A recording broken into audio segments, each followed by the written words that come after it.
So welcome back to the second module of the fourth week of getting started with competitive programming. As you know, in this week we are focusing on the disjoint set union data structure and its applications. And in this module, I want to tell you about a problem called destroying array, which is something you can again find on Code Forces. There is a link in the description as usual. This was the third problem in an Intel Code Challenge elimination round, and it's rated about 1600. And certainly disjoint sets is not the only way to approach this problem. In fact, I think even the official editorial gives a slightly different approach, which you can go and read up on if you're interested. But the reason I chose this particular problem was because, first of all, it's not obvious that you could use disjoint sets, but there is a small trick which if you use, then it becomes quite transparent how disjoint sets could be helpful. And this is a trick that's, I think, more widely applicable. So I thought this would be a cool problem to exemplify it.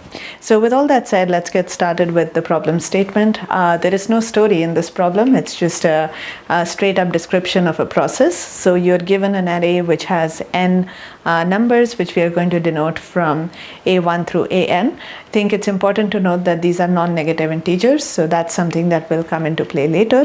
And what's going to happen is that you are going to, as the name of the problem suggests, you're going to destroy the elements of this array one by one. So you're given a permutation of 1 to n, which tells you in what order you're going to destroy the integers of this array. We'll probably make more explicit what this means through an example, but essentially imagine that you're just deleting the elements according to this permutation. Notice the one-based indexing.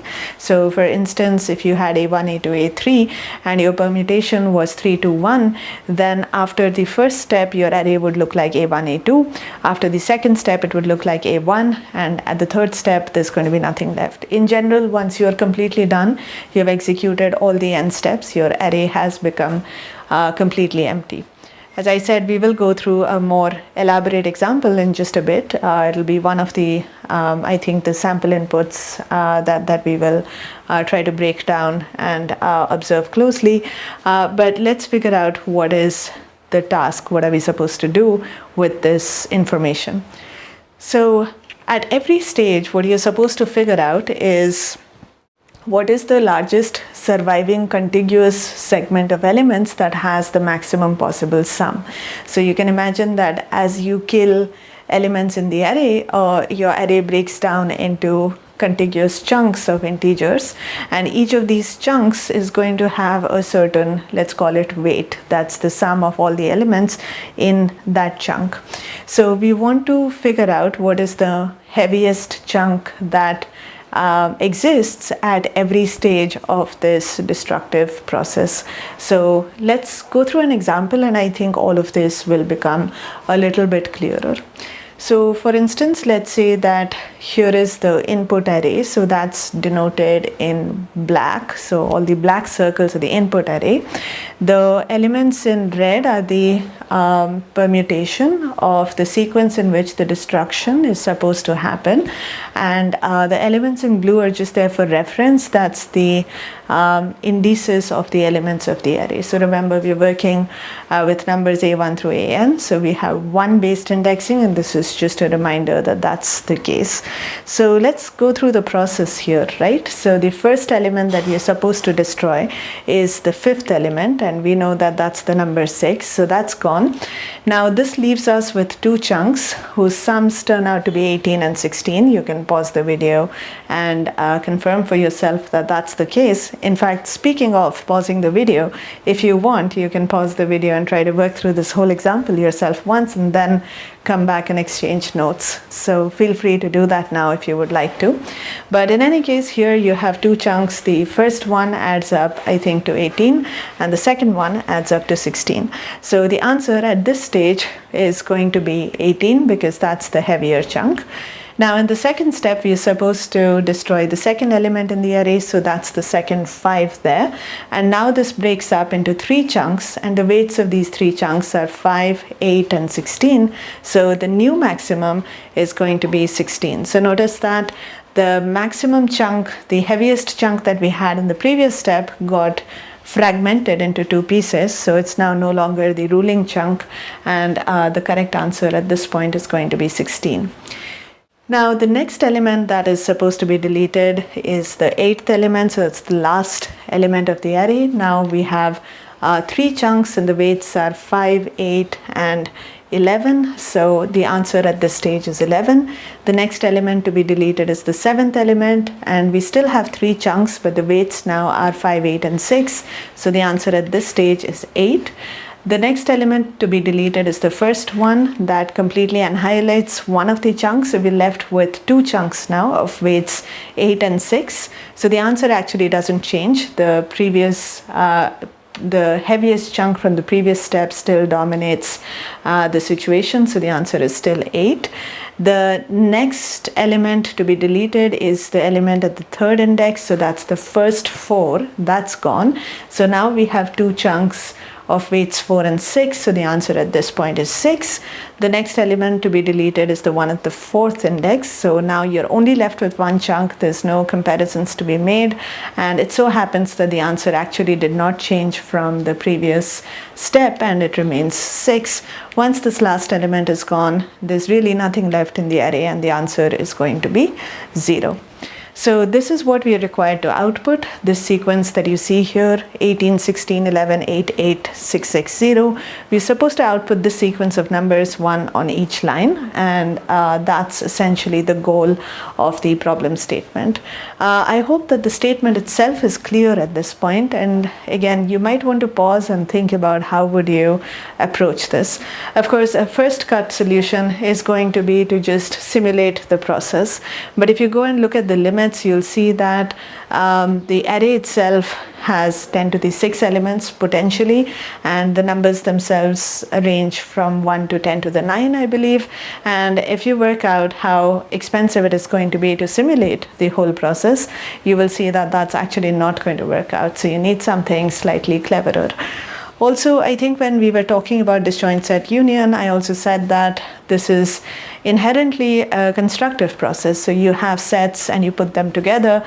If you have a process that's instead breaking things apart, then that's not perhaps so well suited for disjoint set union. I said this in the context of graphs. For instance, when we were trying to track connected components, we said that if you're bringing edges into the picture, then components are building up and gluing together, and that's very naturally modeled by DSU. But instead, if you had edges also being deleted, then these breakages are harder to model. It feels less natural. So we seem to have a similar situation here. It looks like we have an object and the object is falling apart, and how would we really hope to use DSU in this sort of a setting? So remember, I mentioned that there is one trick that makes it somewhat transparent as to how DSU could be relevant for us here.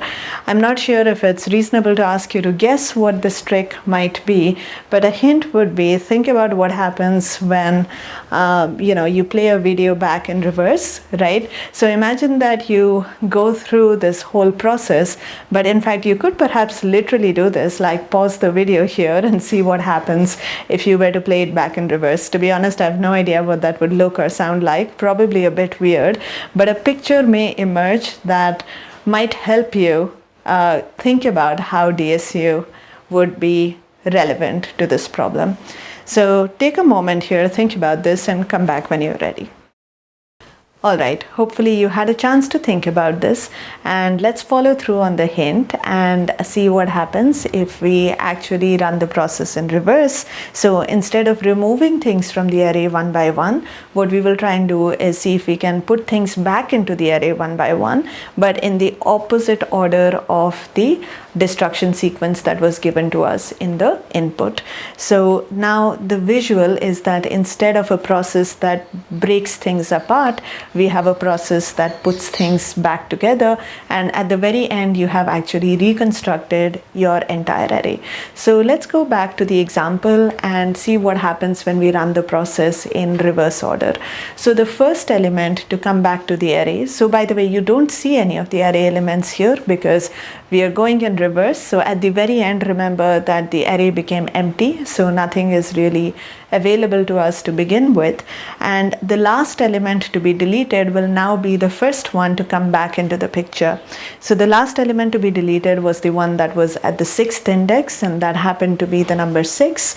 Then the next element that was the last but one element that was deleted, which is the next element that needs to be put back, is the one that happens to be at the 4th index, and then the one at the 3rd index, and then the one at the 1st index, and so on and so forth.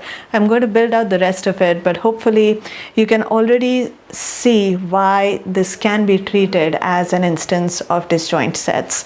In a sense, the stuff that you're bringing back either ends up being a singleton set if it is, in an isolated part of the array, or it ends up either extending a chunk or it ends up merging two chunks. So in some sense, that is how the introduction of a new element ends up adding to the landscape of the collection of sets that we have maintained so far. At this point, you probably have enough of a picture of what is happening to think about whether you can build out a complete solution for yourself. So if you would like to do that, this would be a good time to pause, try it out, and then come back when you've given it a shot yourself. But in the meantime, let's continue our journey here. I think we stopped with restoring the element in the first position. The next one to restore is the element at the 7th position. Notice that this is just extending a previous singleton element so that it's now a set of size 2. Then when we put back the 8th element, this gets extended further and becomes a set of size 3. Then when we put back the second element, it actually merges a singleton set with a set of size 2. And when we put back the last element, it's no surprise that the two chunks that we had essentially get merged into this one giant set, which consists of all the elements. And at this point, we have completed our rundown of the entire process, but now in reverse order. So let's think about how we are going to use disjoint set union to track the progress that we are making when we go in reverse. So let me highlight the main ideas that are involved here. First, of course, as we have been saying, we run the operations in the reverse order. The next thing is that we use union operations to appropriately keep track of sets, which is to say that when a new element comes in, we have to figure out if it's isolated or whether it is extending a previous chunk or whether it is merging two chunks. These are the only three things that can happen. So if you maintain a state array which tells you which elements are currently present in the array and which elements are not, it will help you make a distinction between these three scenarios. So in particular, if you add an element at the ith location and both the i-1 and the i+1th locations are empty, there's nothing in there, then this newly added element is just going to be a singleton set. So for this situation, we will actually go ahead and add a make set operation to our union find class, which is something that we did not do in the previous video, but in this situation, it just makes things convenient to be able to create singleton elements as and when they appear. The other situations could be that you have an element being added at the ith location and exactly one of its neighboring slots is occupied and the other one is empty. So either i-1 is empty and i+1 is occupied, or the other way around. In both of these cases, we need to execute one union operation to account for the fact that one of the older sets is now getting enhanced with one new element. The final scenario that could arise is that both neighboring locations are occupied from before. So both the i-1 and the i+1th locations are non-empty. In this case, the introduction of the element at the ith location is going to actually merge two sets from before. And to account for this, we will have to do two union operations, one for I and I minus 1 and then I and I plus 1. This will have the desired effect of capturing the full merge. So that's actually all the cases, but if you want to run off and code this up right now, then just be a little bit careful about accounting for the corner cases properly. So if you're at the extreme ends of the array, then watch out in terms of probing the I minus 1 or the I plus 1th locations, which may not exist depending on where you are in the array. So after accounting carefully for these edge cases, I think you should be in a good place in terms of capturing all the action that happened. But remember, you still need to output the value of the heaviest chunk. So for this, you need to do some extra bookkeeping. So you need to keep track of the sums of these sets as well. So remember, previously we have done things like tracking the sizes of the sets and the maximum elements and the minimum elements. This is just a different quantity to keep track of. And we will introduce an extra array which helps us track the sums of the sets, the sum of the elements in any of these sets. And remember that this needs to be properly updated when you execute the union operation. So when you have let's say x pointing to y, what you want to do is that the sum set value of y should be incremented with the sum set value of x. So that is something that you do need to put on the record. And with this, I think you probably have enough hints to go ahead and implement this yourself. Feel free to use the DSU class code from the previous module as a starter file and kind of build on it based on what we have discussed so far. You could come back and exchange notes with the implementation that we will discuss separately in the implementation video. So I'll see you there, and that will be all for now. Thanks for watching. Have fun implementing this, and do let us know how it goes.